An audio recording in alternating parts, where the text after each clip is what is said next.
আজকের রেসিপি গাজরের হালুয়া। আজকে আমি বানাবো গাজরের হালুয়া। এই দেখো কড়াই বসিয়ে দিয়েছি, আর এখানে দুধ গরম হচ্ছে, আর এখানে কিছু ড্রাই ফ্রুটস রয়েছে, এই আর লাগছে এলাচ, ঘি, এগুলো তো দিচ্ছি। আচ্ছা, স্টার্ট করি গাজরের হালুয়া। প্রথমে কড়াইতে সামান্য একটু ঘি দিয়ে নিলাম। আমি খুব বেশি ঘি দিচ্ছি না, অল্প ঘি দিয়ে নিচ্ছি।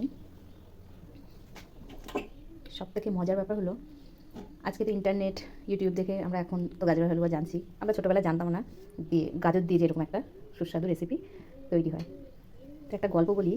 আমি যখন আমার হাজব্যান্ডের চাকরি সূত্রে বাইরে থাকতাম, যখন আমি ছিলাম জম্মু কাশ্মীরে, তো একদিন ও কিছু ওর কয়েকজন ফ্রেন্ডকে ইনভাইট করেছিল, আর সাথে ছিল একজন বয়স্ক অফিসার র্যাঙ্কেরই কেউ ছিল।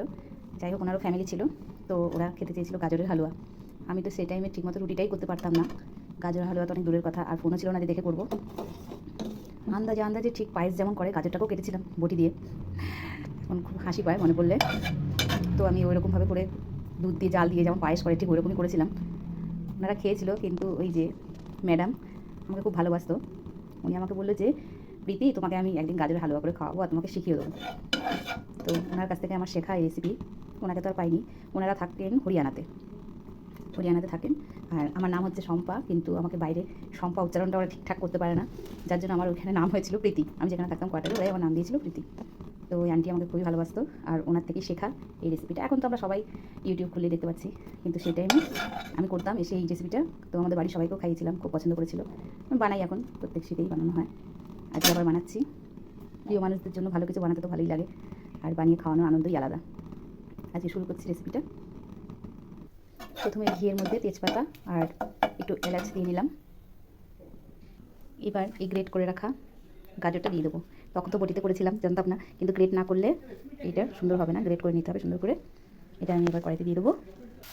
আন্টিকে যদি এখন এরকম তৈরি করে খাওয়াতে পারতাম। দেখো আন্টি, তুমি যদি দেখে থাকো, এখন দেখো আমি সব শিখে গেছি। তখন তো তোমার রুটি করেই আমি ঠিকভাবে খাওয়াতে পারিনি, এখন দেখো আমি কত কিছু করতে পারি, সব শিখে গেছি।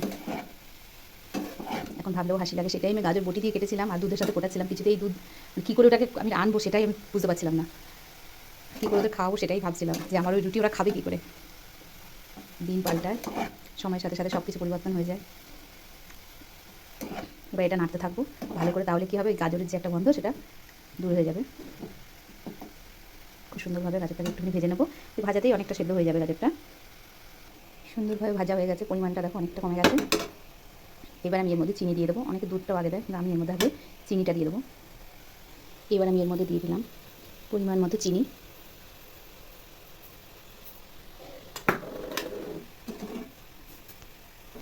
চিনিটা দেওয়ার পর এরকম করে ঠেসে নিতে হবে সুন্দর করে। এরপর দেবো আমি এতে দুধ, লিকুইড দুধ দেবো, আর দেবো খানিকটা আমুল দুধ।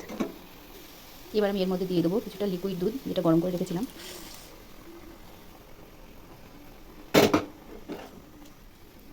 আর নামানোর আগে দেবো আমুল দুধটা। দুধটা আমি ঘন করে জাল দিয়ে রেখেছিলাম। এখন এটা ফুটতে দেবো। আমি এর মধ্যে একটুখানি সামান্য নুন অ্যাড করলাম। এবার এটা আমি ঢাকা দিয়ে দেবো, কিছুক্ষণ ফুটুক। গ্যাসটা আস্তে করে দিলাম, ফুটতে থাকুক। দেখো দুধটা অনেকটা শুকিয়েছে, আরও শুকাতে হবে। এই সময় কী করতে হবে, ঢাকনাটা সরিয়ে দিতে হবে। ঢাকনাটা সরিয়ে দিলাম, একটু নাড়িয়ে দেবে মাঝে মাঝে, যাতে নিচে না লেগে যায়। এখন কিছুটা টাইম লাগবে। এই পদ্ধতিতে যদি করো একটু টাইম লাগবে, আর যদি প্রেশার কুকারে করে নাও তাহলে টাইমটা কম লাগবে। আমি এভাবেই করি। আর একটু গাঢ় হবে, তারপর এর মধ্যে দিয়ে দেবো আমুল দুধ আর ওই ড্রাই ফ্রুটসগুলো। এইরকম অবস্থায় যখন প্রায় দুধটা শুকিয়ে আসবে, তখন এর মধ্যে দিয়ে দেবো খানিকটা আমুল দুধ।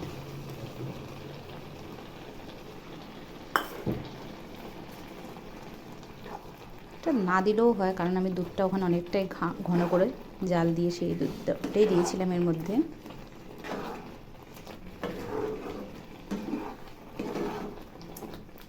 তাহলে আজকে তোমাদের সাথে রান্না করতে করতে আমার জীবনের ছোট্ট একটু গল্প শেয়ার করলাম। জীবনটাই গল্পে ভরা, তাই না? তার মধ্যে খানিকটা আমরা হয়তো শেয়ার করি।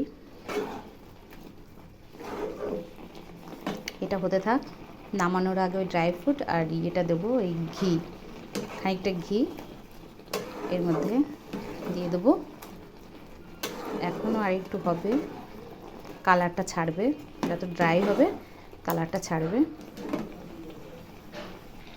প্রায় হয়ে এসেছে।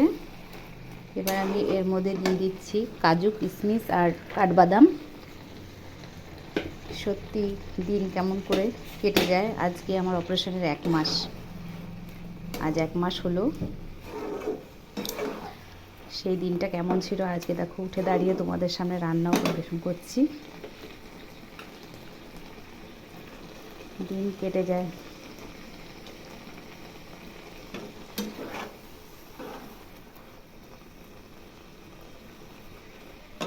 কিশমিশটা দিয়ে দিলাম। এবার এক এক করে সবই দিয়ে দেবো। প্রায় হয়ে এসেছে। আর ভিডিওর মাধ্যমেই তোমাদের বলছি, আমার পার্লার এখন খোলা। আমি আগের মতোই কাজ করছি, অনেক দিনই হয়েছে কাজ করছি, কোনো অসুবিধা নেই। যার যা কাজ করানোর এসে করিয়ে যেও। আমি 15 দিন পর থেকেই কাজ শুরু করে দিয়েছি, কাজ করছি। অনেকেই হয়তো জানো না,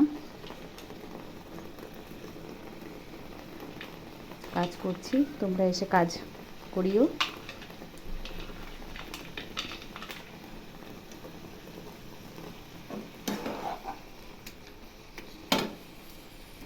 এসে প্রায় নামানোর আগে একটু ঘি দেবো, আর একটু ঘন হবে জিনিসটা, কালারটা বেরিয়ে আসবে।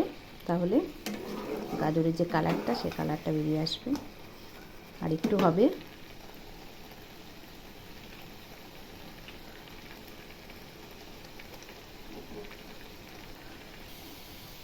এই দেখো, এই মুহূর্তে আমি আর একটু ঘি দিয়ে দিলাম।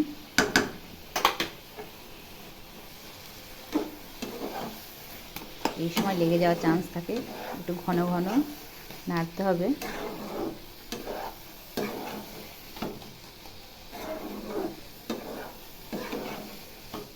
সুগন্ধে ঘর একদম ময়ময় করছে। ঘিটা ছিল দারুণ। আমাদের সামনেই একজনা বানায় ঘিটা, এখান থেকে আনা।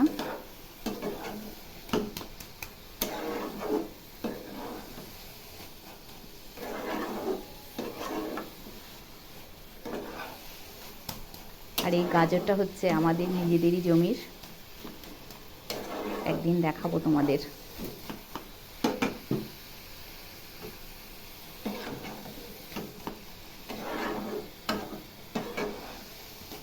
দেখেই মন ভরে যাবে তোমাদের।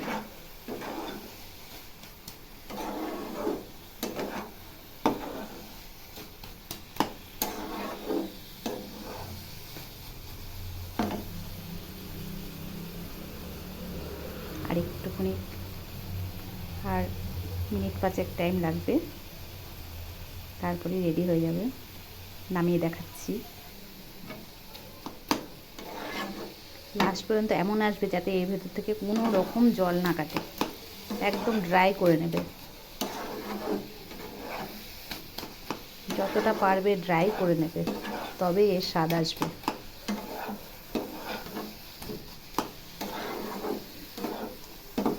প্রথমেই বলেছি আমি এটা শিখেছি আমার এক হরিয়ানার থাকে, ওনারা ওই আন্টির কাছ থেকে শেখা। আমাদের বাঙালিরা যেমন মাছ মাংস রেসিপি, অনেক রেসিপি খুব ভালো করে, কিন্তু এই সব জিনিস কিন্তু ওদের হাতে দারুণ। যে কোনো পরাঠা, হালুয়া, যে কোনো হালুয়া দারুণ করে ওরা। আসলে ঘিয়ের ব্যাপারটা ওনারা ওনাদের বাড়িরই তৈরি করা ঘি ইউজ করে বেশিরভাগ। মানে আমি দেখেছি সবাই নিজেরা বাড়িতেই ঘিটা তৈরি করে।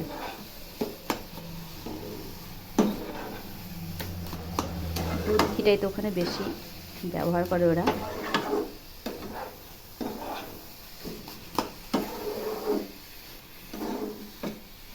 আর একদিন তোমাদের সাথে আমি শেয়ার করব বেসমের লাড্ডু। আগে অনেক কিছু তৈরি করতাম, যখন আমার পার্লার ছিল না, তখন নানান রকম জিনিস যেখানে যেখানে ছিলাম সেখানকার যেটা যেটা ভালো লেগেছে আমার, সেসব জিনিসগুলো করতাম। এখন আর তেমনভাবে কিছু করা হয় না, টাইমও পেয়ে উঠি না।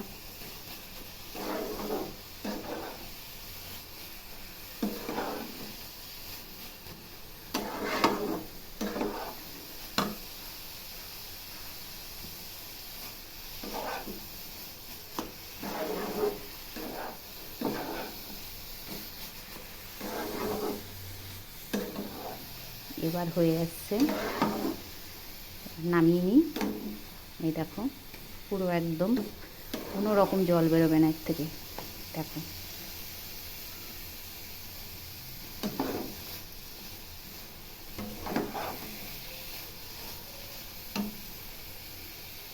এবার নামাবো।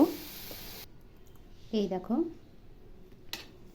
রেডি হয়ে গেছে গাজরের হালুয়া। কেমন হয়েছে দেখতে তোমরা প্লিজ বলো। হয়তো অত সুন্দর করে তোমাদের সামনে আমি হয়তো উপস্থাপনা করতে পারিনি। দেখো কেমন হয়েছে। সত্যি বলতে কালারটা এত সুন্দর এসছে, আমার তো ইচ্ছে করছে আবার সব ফ্রেন্ডদের আমি টেস্ট করাই, কিন্তু সেটা তো সম্ভব নয়। তোমরা এভাবে করে বাড়িতে তৈরি করে নিও আর সবার সাথে আনন্দ করে খেও। এখন আমি এটা খানিকক্ষণ রেখে দেবো ঠান্ডা হওয়ার জন্য। এমনি নর্মাল এমনি রেখে দেবো, ফ্রিজে দেবো না।